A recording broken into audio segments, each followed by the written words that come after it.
Hi hello everyone, कसे आहात सगळे? मजेत आहात ना? मजेत राहूया, आनंदी राहूया. तर आज आपण गावाकडील वातावरण बघणार आहोत. पोतराज हा महाराष्ट्रातील एक पारंपरिक लोककला आणि देवीचा उपासक आहे. तर हे पोतराज आमच्या घरी सकाळी सकाळी आले होते. ते देवी मर्यादेचे भक्त असून स्वतःच्या अंगावर चाबकाने फटके मारून देवीची आराधना करतात. पोतराजांची वेशभूषा विशिष्ट असते. ते कमरेला चिंध्यांचे वस्त्र, गळ्यात मण्यांच्या माळा, पायात घुंगरू आणि डोक्यावर हळदी कुंकू लावलेले असते. हातात चाबूक घेऊन ते देवीच्या नावाने गाणी म्हणतात आणि स्वतःच्या अंगावर फटके मारतात.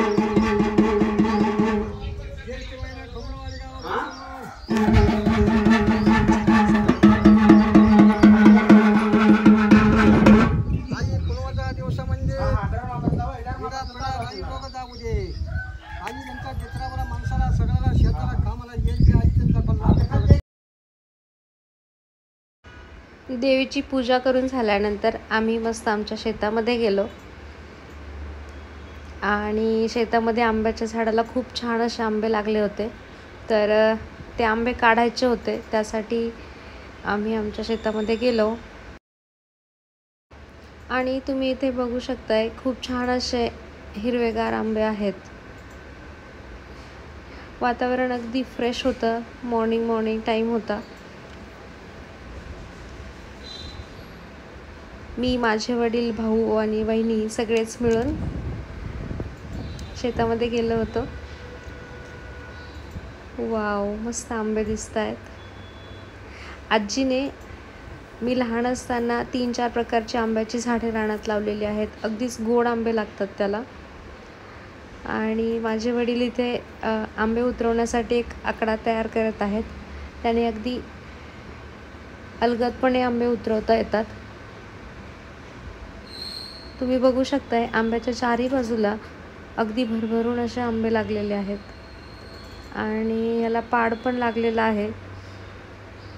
त्यामुळे हे आंबे उतरवल्यानंतर 5 ते 6 दिवसांमध्ये छान असे पिकतात. तुम्ही बघू शकताय खूप छान असा आंबा आलेला आहे. मस्त. शेजारीच केळीची पण बाग आहे.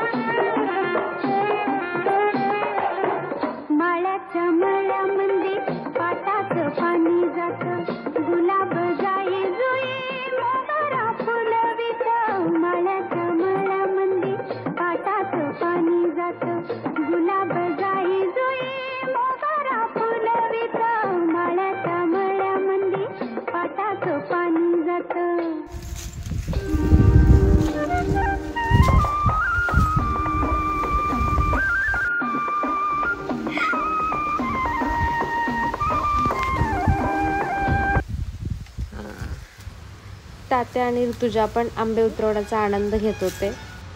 ऋतुजासाठी शेतात येण्याची ही पहिलीच वेळ होती लग्नानंतर, त्यामुळे तिच्यासाठी पण हे सगळं नवीन होतं. बघा, खूप छान असा आंबा आलेला आहे. तुम्ही बघू शकताय कैरी खूप गोड आहे. बघू केवढा आहे. तात्यावरून हाताने आंबे तोडून देत होते आणि आम्ही कॅच घेत होतो. अशा पद्धतीने 100 ते 150 आंबे आमचे तोडून झाले होते.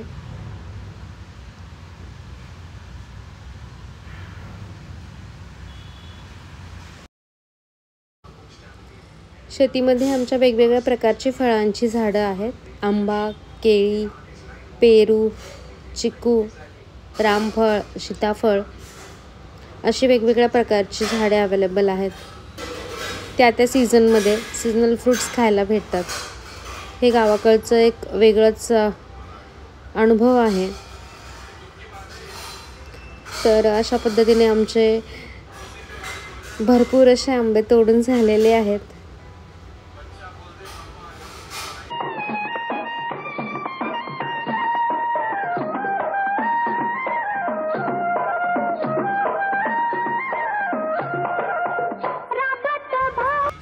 1 ते 2 तास आंबे तोडून झाल्यानंतर आम्हाला मस्त कडकडून अशी भूक लागली होती. आम्ही घरी आलो. तोपर्यंत माई मस्त कच्च्या केळीच्या चिप्सचे प्लॅन करत होती.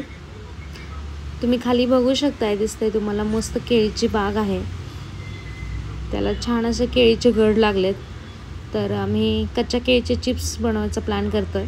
तुम्ही बघू शकताय, पहिल्यांदा केळीचा पुढचा भाग आणि मागचा भाग कट करून घ्यायचा. केळी स्वच्छ अशा पाण्याने धुवून घ्यायची आणि तिचं साल काढून घ्यायचं.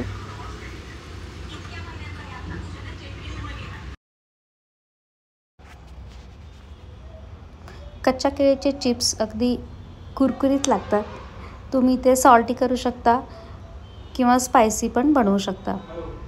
तर इथे आम्ही 7 ते 8 कच्च्या केळीचे चिप्स बनवले होते. त्यासाठी अगोदर पूर्ण केळीचे साल काढून घेतले.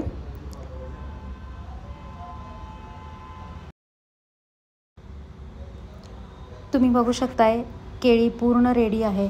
असा एक 10-12 केळीचा स्लॉट काढून घेतला होता आणि प्रत्येक केळीची साल आम्ही काढून घेतली आणि नंतर मस्त गरम गरम तेलामध्ये खिसणीने ते खिसलं व्यवस्थित आणि त्याचे चिप्स पाडले.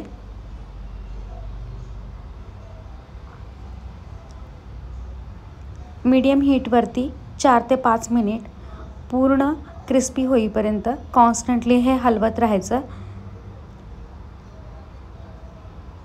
एका स्लॉटमध्ये 1 केळीचे चिप्स पर्टिक्युलर होतात. तुम्ही बघू शकता, इथे मस्त छान असे चिप्स त्याचे पडलेले आहेत. अगदी मीडियम हीटवरती आपल्याला हे गोल्डन कलर येईपर्यंत तळून घ्यायचं आहे.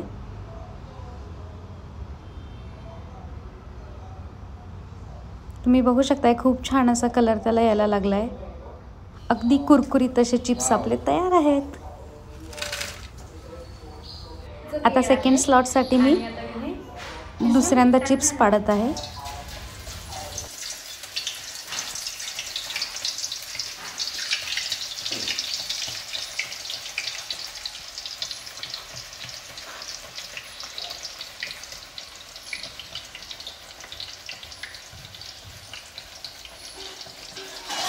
माझ्या बहिणीने मला शिकवलंय कसे करायचे कच्च्या केळीचे चिप्स. बीटी ना शॉर्ट पिरियड ऑफ टाइम.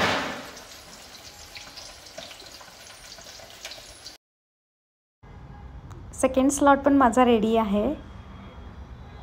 अगदी क्रिस्पी आणि कुरकुरीत असे कच्च्या केळीचे चिप्स तयार आहेत. वरून मस्त मीठ टाकायचं चवीपुरतं आणि हे हलवून घ्यायचं. अशा तऱ्हेने आम्ही सगळ्यांनीच कच्च्या केळीच्या चिप्सचा आस्वाद घेतला.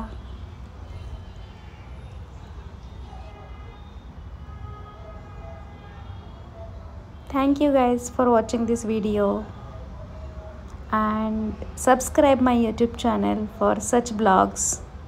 I'll post all the blogs, festival blogs, function blogs, everything I'll post on my channel.